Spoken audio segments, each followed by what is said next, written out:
ઈડીના દરોડા મામલે કોંગ્રેસના પૂર્વ ધારાસભ્ય નૌશાદ સોલંકી સહિતના આગેવાનોએ પ્રેસ કોન્ફરન્સ યોજી હતી। સુરેન્દ્રનગરમાં ઈડીના દરોડા કેમ પડ્યા તે મામલે આખા ગુજરાતમાં સવાલ ઊભા થઈ રહ્યા છે। ત્યારે આ મુદ્દે કોંગ્રેસ પક્ષ દ્વારા સુરેન્દ્રનગર ખાતે પ્રેસ કોન્ફરન્સ યોજવામાં આવી હતી, જેમાં ઈડી વિભાગની કામગીરી સામે ગંભીર આક્ષેપો કોંગ્રેસ દ્વારા કરવામાં આવ્યા છે। લાલજી દેસાઈ અને નૌશાદ સોલંકી દ્વારા પ્રેસ કોન્ફરન્સનું આયોજન કરાયું છે। તાજેતરમાં સુરેન્દ્રનગર જિલ્લામાં ઈડી દ્વારા દરોડા પાડી સુરેન્દ્રનગર જિલ્લાના કલેક્ટરના નિવાસસ્થાનેથી સૌથી વધુ ફ્લાયો પ્રાપ્ત કરવામાં આવી હતી। હાલ તે તપાસ ઈડી વિભાગ દ્વારા શરૂ કરવામાં આવી છે। જમીન સંપાદનમાં વ્યાપક ભ્રષ્ટાચાર થતા હોવાના મુદ્દે ઈડી વિભાગ દ્વારા દરોડાની કામગીરી કરવામાં આવી હોવાનું સામે આવ્યું છે। સુરેન્દ્રનગર જિલ્લામાં સૌથી મોટા સોલાર કંપનીના પ્રોજેક્ટ ચાલી રહ્યા છે, તેમાં આવડા સોલાર કંપનીની સૌથી વધુ જમીનો ફાળવવામાં આવી છે। આ ઉપરાંત અન્ય સોલાર કંપનીઓને પણ જમીન ફાળવણી કરી છે અને પ્રોજેક્ટ ચાલુ છે। હાલ ત્યારે સુરેન્દ્રનગરમાં દરોડા પાડી જિલ્લા કલેક્ટર રાજેન્દ્ર પટેલની બદલી કરીને ગાંધીનગર સામાન્ય વહીવટમાં મૂકી દેવામાં આવ્યા છે। તેની સામે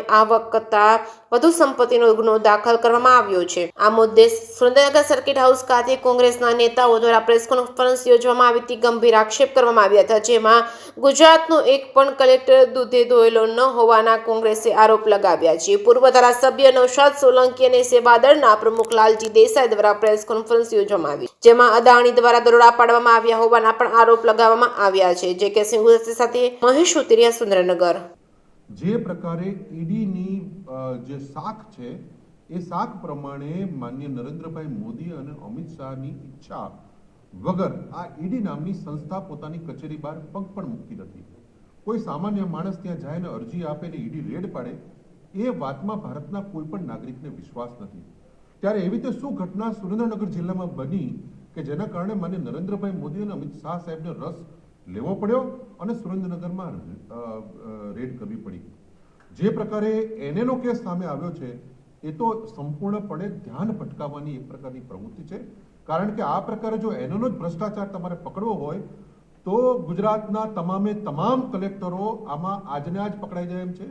ગુજરાતના તમામે તમામ મામલતદારોમાં પકડાઈ જાય, પ્રાંત અધિકારીઓ પકડાઈ જાય, કોઈ બચી શકે નહીં રેવન્યુ ડિપાર્ટમેન્ટની અંદર જો એનએનો તમારે ભ્રષ્ટાચાર પકડવો હોય તો।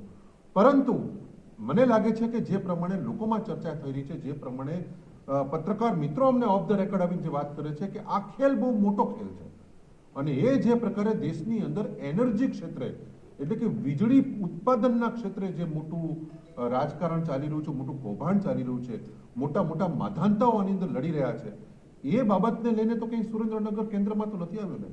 આજે વીજળી ક્ષેત્રે, સોલાર એન્જિનિયરિંગ ક્ષેત્રે અવાડા એન્જિનિયરિંગ કરીને જે દિલ્હી સ્થિત કંપની છે એ બહુ મોટું નામ છે। સાથે સાથે અમારી મોટી માલવણની અંદર પણ જે એજન્સી છે એ પણ ખૂબ મોટું નામ છે અને આ બધાનો બાપ કહેવાય એવો અદાણી એ આ દેશની અંદર સોલાર એનર્જીમાં ખૂબ મોટું નામ છે।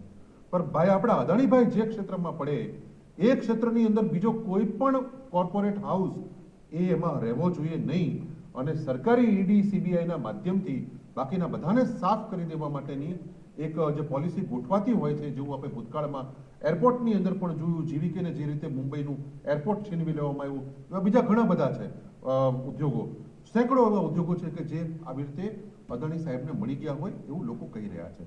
તો શું સુરેન્દ્રનગરની અંદર પણ આ કોઈ બહુ મોટો ખેલ થઈ રહ્યો છે કે જે પ્રકારે આજે અવાડા નામની કંપની છે એ અવાડા કંપનીની અંદર ઘણી બધી જમીન એવી કહેવાય છે કે જે નવી શરતની છે, આજની તારીખમાં પણ નવી શરતની છે અને એને પાછી સીધી એની ઉપર સોલાર આજે પેનલો ઊભી છે થઈ રહ્યું છે।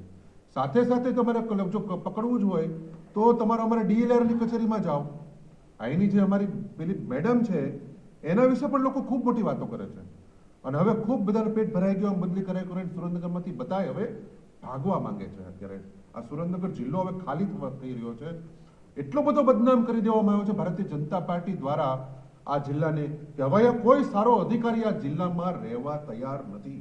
કોઈ ઈમાનદાર માણસ હવે સુરેન્દ્રનગરમાં રહી અને લોકોની સેવા કરી શકે એવું વાતાવરણ રહ્યું નથી। એના માટે ખૂબ અમને ભારોભાર દુઃખ છે। અમને અમારું માથું શરમથી ઝૂકી જાય છે કે આજે અમારા સુરેન્દ્રનગર જિલ્લાની શું હાલત કરી છે આ લોકોએ।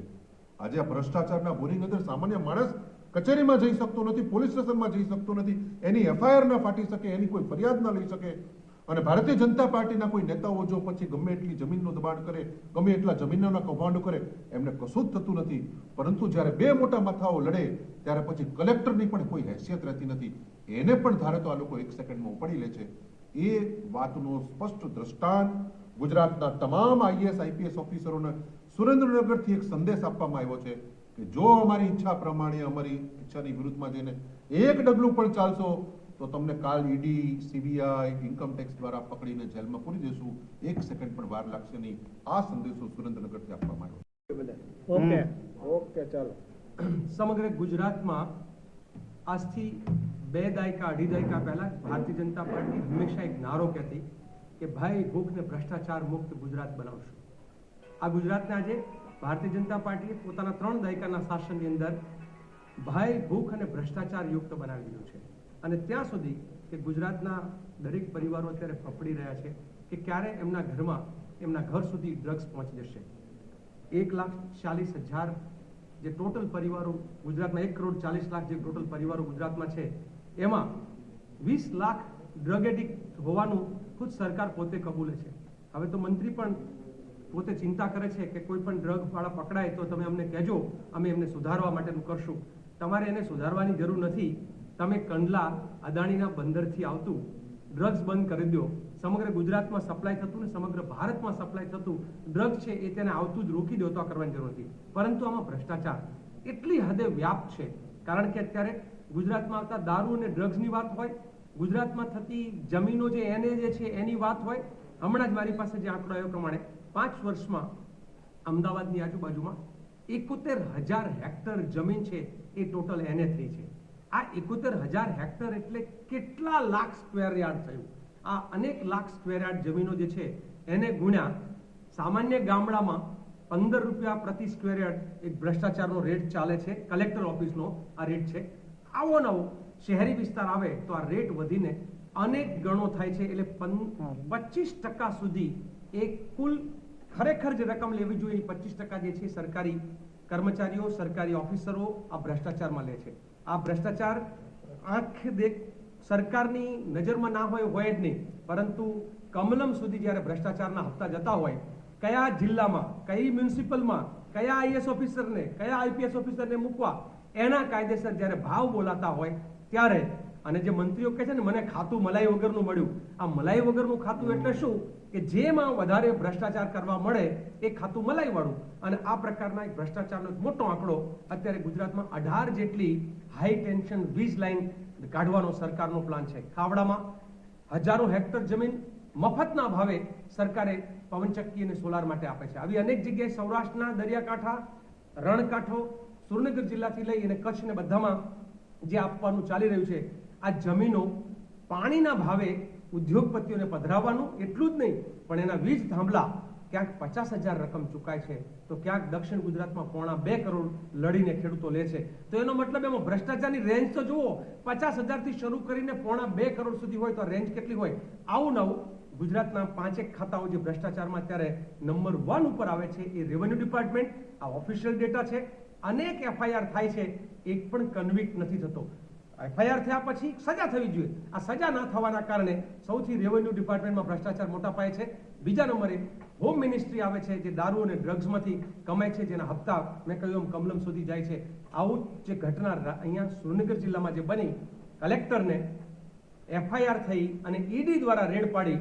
ભાઈ નૌશાદભાઈ હમણાં જ કહેતા હતા કે આવી રેડ પાડવી હોય તો જે મહાનગરો છે અને ગુજરાતના એક માત્ર સુરેન્દ્રનગર નહીં, એક કલેક્ટરો ને એક આઈએસ ઓફિસરો, એક આઈપીએસ ઓફિસરોના ત્યાં પાડો. હજારો લાખો કરોડના કરપ્શનના ડેટા અને કરપ્શનની તમને જે છે એ સબૂત મળશે. અને એટલેથી નહીં અટકે, મિનિસ્ટરોના ઘર સુધી રેલો પહોંચશે. કમલમ એમને નથી બનતા જિલ્લે જિલ્લે, એ ભ્રષ્ટાચારના ભોરિંગ ઉપર ઉભા થયેલા કમલમ છે. એની સામેની મુહિમ લોકો માટે લડવા માટે થઈને આજે જે છે આપની સમક્ષ આવવાની જરૂર પડી. ગુજરાતની અંદર વાર્ષિક 1.5 લાખ કરોડનો ભ્રષ્ટાચાર થાય છે. એટલે ગુજરાતના લોકોને સરકાર એક બાજુ દેવું વધારતું જાય છે. ગુજરાતમાં દરેક જન્મ લેતું બાળક જે છે એની ઉપર જે છે એ 30 થી 40,000 રૂપિયાનું દેવું ગુજરાતના દરેક બાળક ઉપર થાય છે. અને એનું કારણ એ છે કે ગુજરાતમાં વાર્ષિક 1.5 લાખ કરોડનો ભ્રષ્ટાચાર 20-20 રમાય છે. 20% નેતાઓના અને 20% જે છે સરકારી બાબુઓના.